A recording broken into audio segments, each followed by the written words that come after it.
இன்றைக்கி என்ன அப்படின்னு கேட்டிங்கன்னா, பிச்சைக்காரன் அப்படிங்கிற தலைப்பை பற்றி பேசுவோம். எல்லோரும் ரொம்ப சர்வசாதாரணமாக பிச்சைக்கார பயல அப்படின்னு அடுத்தவங்கள திட்டுறோம். சில பேரை, யாருங்க பிச்சைக்காரன்?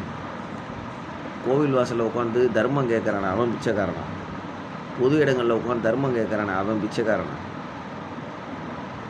கிடையவே கிடையாது. யார் பிச்சைக்காரன்?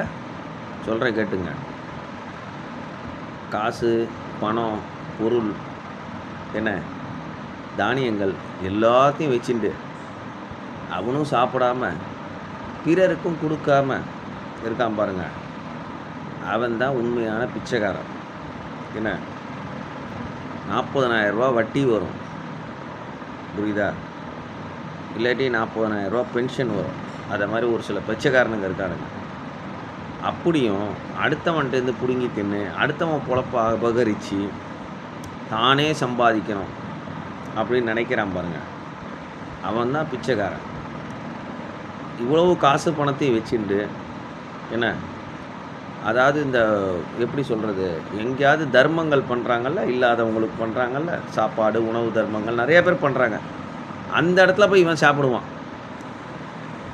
தப்புன்னு நான் சொல்லலை.